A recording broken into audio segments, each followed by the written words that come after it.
So I'm going to present a story or stories about the Hibakusha experience in Hiroshima using collection of Hiroshima Peace Memorial Museum. As this page says, this presentation was made possible by the courtesy of Hiroshima Peace Memorial Museum. And anything you see in this presentation is available to you for free with some paperwork and guidelines to follow, such as like you have to specify like where you use this and when you're gonna use this, and you have to kind of sign the paperwork and stuff like that. But on their website, there's a section called Peace Database, and you can find a bunch of like photos and drawings by Hibakusha that we're gonna see today, and video testimonies. And so what you can do is like, go to their Peace Database and find what you like, what you may want to use in your own event or education programs. And you just have to contact the curatorial department at Hiroshima Peace Memorial Museum. So I'm gonna start my storytelling. So when we hear Hiroshima, unfortunately, I think the image that we have is a devastated city by the A-bomb. But in fact, when the A-bomb hit, Hiroshima was a modern city with vibrant life. And people loved the city of Hiroshima, and the people were so proud of their hometown. So let us travel back in time.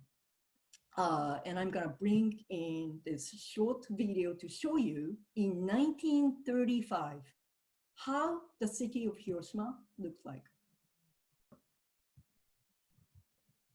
Okay, so as I said, this was taken in 1935, 10 years before the bomb dropped over the sky of Hiroshima. And as you can see, it was a very vibrant town, manufacturing center of the Chugoku region of Japan. And you can see such a mixture of people, with the modern Western style clothing and also like traditional kimono type clothing as well. And when I see this video, I don't know, it just kind of breaks my heart. It's because young girls walking around. Okay, I'm gonna stop talking. I'm just gonna end the video and talk again, I guess. Sorry.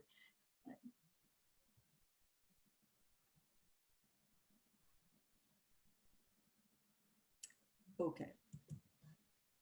So what I was saying was, as you can see, so many like girls, very like in a fashionable garbs, walking around, makes me think of students at my school.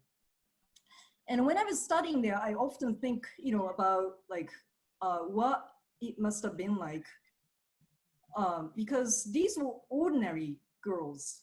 They just lived way back when in 1945. But if you can think of like teenage girls nowadays, if you know someone in your life, if you have daughters who are teenagers, these girls were not much different.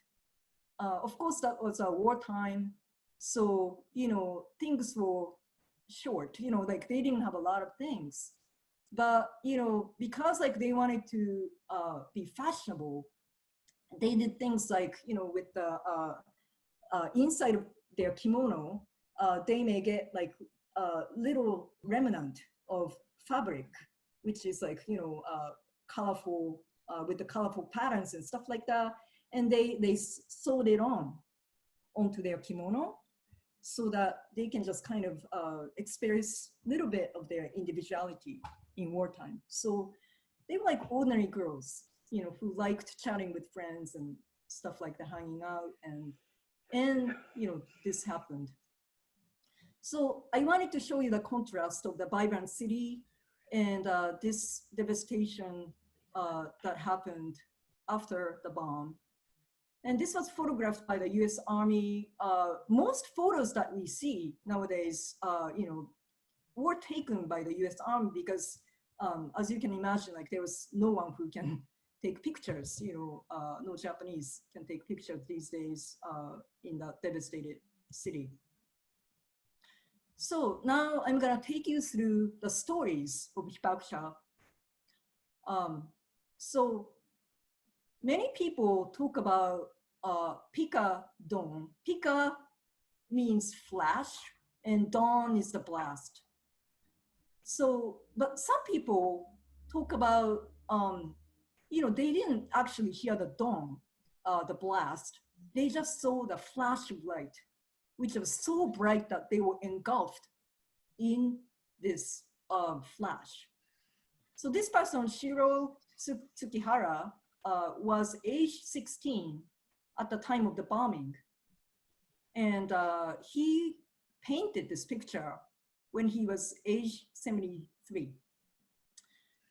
And so when you go to Hiroshima Peace Memorial website, Memorial Museum website, great thing about the website and its resources is that, so you can not only borrow these pictures, there's like, there are descriptions that come with it. So it specifies the victim's age when they were exposed to the bomb and where they were from the hypocenter. So this person was 2.4 miles from hypocenter. So after the bomb, after the initial flash and blast, many people lost consciousness, and when they came to, what they saw was a living hell. So this person, Masako Yoshiyama, she was age 13 at the time of the bombing, 1 mile from hypocenter, just about where my school was and is. So she saw the flames, fires everywhere, and somebody in fire screaming, "It hurts, help!" So that was the common sight that people saw. Another sight that was mentioned, that's mentioned often by the survivors, were the river and river full of bodies, people trying to escape from the heat and fire, and also people wanting to drink from the river. So Yoshio Takahara was age 34 at the time of the bombing, 0.4 mile from hypocenter. So streets filled with roof tiles and pieces of wood were impassable, so everyone headed to the river. Some died and were swept away. So at the beginning of the presentation, you saw the video footage, and there was a river, and the river Otagawa, especially, there are several rivers in the city of Hiroshima, but Otagawa is a kind of center of Hiroshima, people in Hiroshima and their life. So they try to escape from the heat, and also, but they try to, as Yoshio says, they were trying to, pass to the other side. So they, got into the river, but many of them did not make it to the other side. Another thing that people saw, people who were like living beings, but look like ghosts. Kichisuke Yoshimura, age 18 at the time of the bombing, 2.6 miles from the hypocenter. Their clothes ripped to shreds, their skin hanging down. On the riverbank, I saw figures that seemed to be from another world. Ghost-like, their hair falling over their faces, their clothes ripped to shreds, their skin hanging. A cluster of these injured persons was moving wordlessly towards the outskirts. Another theme that we have from the Hibakusha stories, black rain. So the black rain started to fall about 30 to 40 minutes after the bomb. And people who were really, hot and thirsty from the fire and heat started to drink the rain. And of course, the rain was radioactive. So a lot of people had internal exposure, internal damage because of that. And the common sight was, so I'm gonna show you like next several pictures, maybe like 3-4 drawings, has a common theme of people not being able to help someone because they were trying to run for their lives as well. So this drawing is titled Mom. So Fujioka Hisayuki, 12 at the age of the bombing, he was at the 0.6, 0.9 miles from the hypocenter. Hurry, hurry, desperate to get away from the approaching fire, a mother holding her child by the hand was running, but not very successfully because of her long kimono. The mother let go of her child, shouting, "Run quickly and I'll catch up with you." At that very moment, a tornado-like swirl of fire engulfed and swallowed the mother. The child collapsed into tears, screaming, "Mom, Mom!" So another picture, Chisako Sasaki, age 19, at the time of the bombing, 0.9 miles from the hypocenter. I heard a very young girl shouting for help from a burning upstairs window. The memory still haunts me. Yoshinori Kato, 17 at the end of the bombing, 1.2 miles from the hypocenter. The elementary school had collapsed completely and became engulfed in flames while its pupils remained trapped underneath. "Help!" I could hear the shout squeezed out with all their remaining strength, but had no choice but to run from the falling sparks of fire. So I just have to point out, I want to point out that one of the things that survivors suffered from, one of the things that tormented them was being unable to help someone. And it's a common story from the Hibakusha experience. That sight of someone engulfed in flames or being underneath of the building still haunt many of them. So this is Tomomi Yamashita, age 16 at the time of the bombing, 2.2 miles from hypocenter. So the whole body was so deeply charred that the gender was unrecognizable, yet the person was weakly writhing. I had to avert my eyes from the unbearable sight, but it entrenched itself in my memory for the rest of my life. And the night came on August 6th. Many people mention the whole city of Hiroshima was in flame. So this person was age 8 at the time of the bombing, 1.6 miles from the hypocenter. And actually, I guess this drawing was the dawn, the sight of the dawn and how the city looked, and the memory of that. Next morning, August 7th, a mother was calling her child from the bridge. The river underneath was full of dead children. Sueko Sumimoto was age 37 at the time of the bombing, 0.4 miles from the hypocenter. Most of the area's victims were mobilized students of similar stature and all aged around 13 or 14. The dead children filled the river and the riverbank, some drifting downstream, bobbing up and down like floating white radishes. On each of the stone steps leading to the river were bodies of children who looked as if they had cascaded on top of each other. It was heartbreaking to see their young, innocent faces. There was also a mother calling her child. And so next, including the previous one, next 3-4 pictures, a common theme is mother and child. So this picture was drawn by Kazuo Matsumuro. He drew this at age 61, but he was age 32 at the time of the bombing, 0.5 miles from hypocenter. Where shall I burn the body of my dead child? White maggots crawled in the face, burns of the child she carried on her back. She probably picked up the metal helmet as a receptacle for her child's bones. She had to walk quite a distance to find combustible material for the fire. Mitsuko Taguchi was age 30 at the time of the bombing, 0.6 miles from hypocenter. Carrying her child, she had probably been unable to outrun the flames.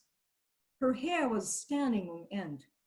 She still protected her child under her breast like a living person. Her eyes were open wide. I cannot forget that shocking sight. Shinsaku Koguchi was age 25 at the time of the bombing, 0.3 miles from hypocenter.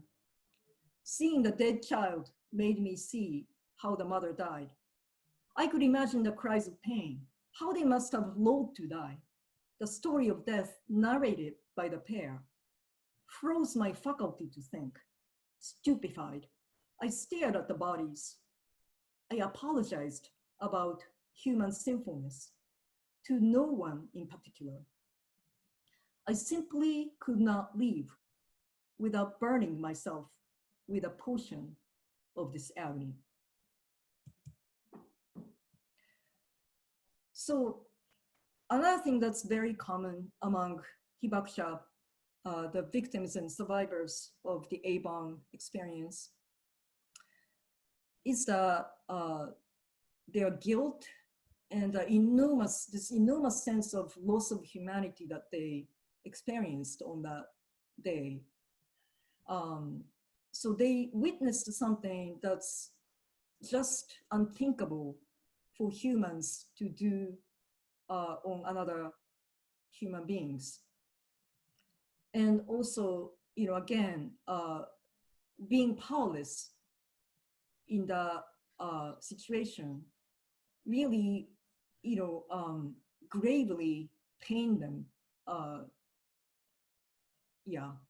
So that's the common experience. So next 3-4 pictures, the theme is people looking for loved ones. So Fumie Ishikawa was age 16 at the time of the bombing, 1.9 miles from hypocenter.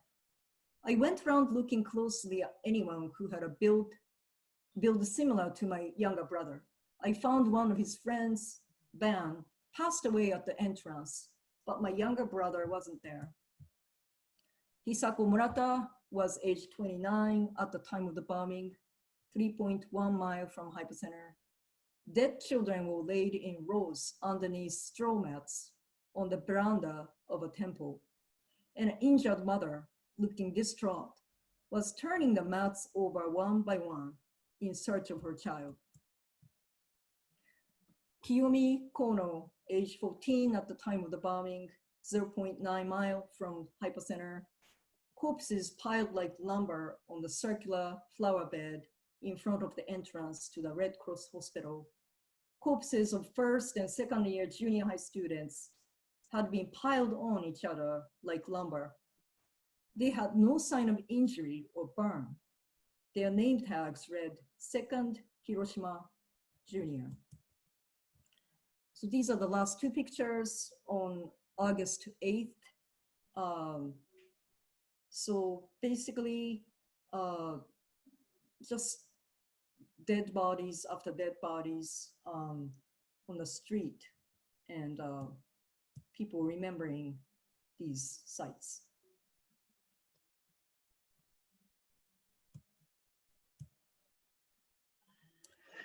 So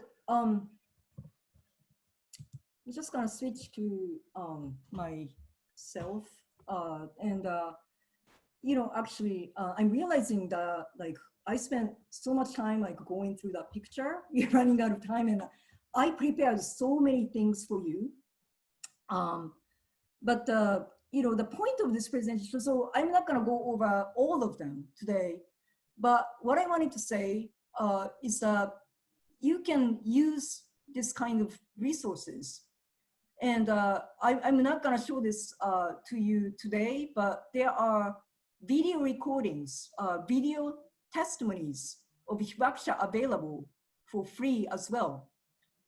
And not many of them are translated into Japanese, into English, unfortunately. But there are ways to present that also in your own communities. So what's great about the drawings though, so I've hosted many events relating to anti-nuke. And one of the debates that we have always is, so are the pictures too graphic, for people to see? Because, people are not used to that, not used to seeing, charred bodies, like dead bodies and things like that. And well, I'm kind of glad about that too, but also it's been like my dilemma, not being able to show these pictures from the ABOM experience. But when I found these drawings, I was inspired to show them because people actually were able to look at them and appreciated the stories behind these drawings. And they are very, very impactful and effective. Miles wrote to us, what have you found most effective? What actions can we take in our cities? So yeah, quickly, first, when I studied anti-nuke and also Okinawa US military base issues, I started hosting documentary films. But problem with documentary film screening is that it's very, very costly. So even though I established some relationships with the filmmakers, the cheapest screening cost is about, at least $150, goes up to $500.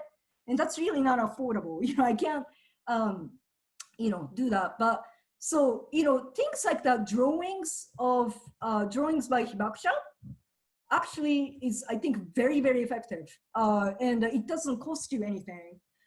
So, I hope people are not intimidated by Arlington West, because that's a huge undertaking. But, I invite you all to host something very simple and small. It can be I don't know, community center at your, in your communities. And, exhibiting some 10, 20 pictures.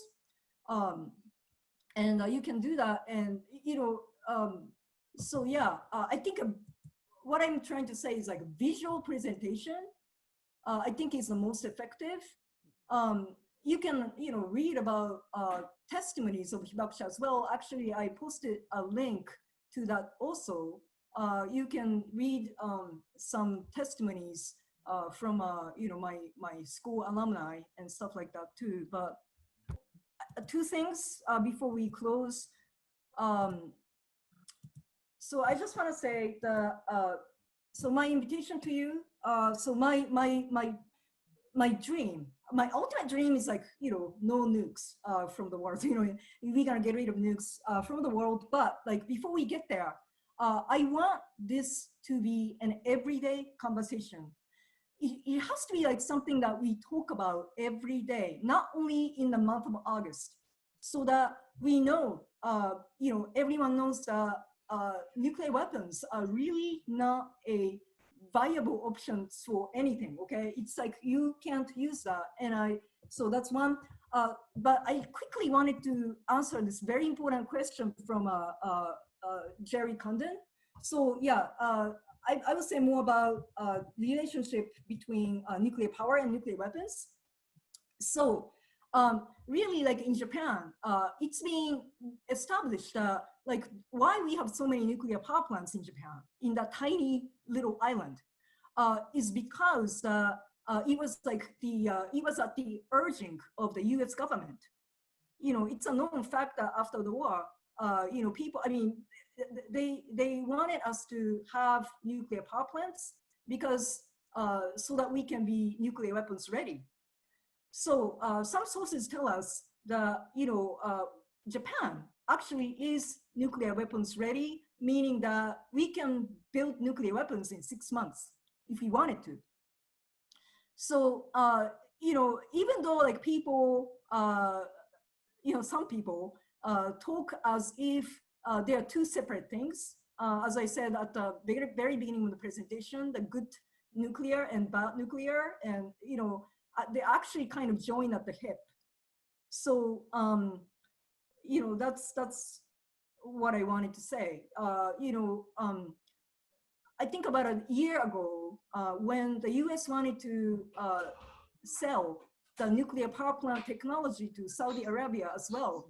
At the very same time, around the very same time, the possibility of Saudi Arabia exploring like building nuclear weapons was also discussed.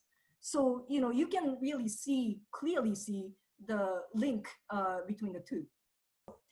First of all, I invite you all to like personally contact me. If you want to start something up in your communities, I'm at your service. This is my passion. This is my life work. Mm-hmm. So I'm available to you. If you want to plan some events, exhibition, whatnot, I will work for you personally, pro bono. So please contact me, and you can find my email link for futurefukushima@gmail.com in the chat. But I repeat again, it's all in lowercase letters for futurefukushima@gmail.com. So yeah, so that's one.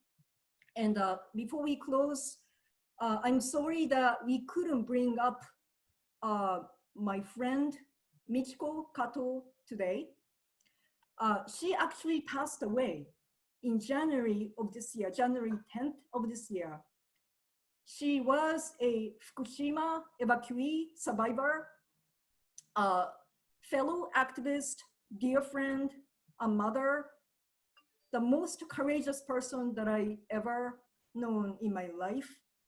And I included her in the program because if she was alive today, she would have been here with me.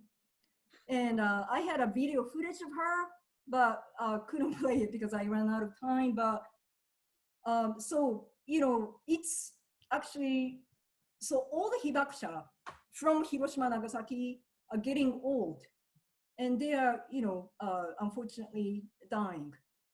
So we have this huge responsibility on our hands. We have to carry on with their legacy. We have to be a messenger that they have been with their courage and dedication. So same thing goes, people like Michiko-san, who were very courageous about speaking up against the government, Japanese government, and TEPCO, and sharing her own experience. But when people like her pass on, transition to another world, we have to, take over her work and magnify the experiences of all hibakushas in the world. So I guess, yeah, so that's it.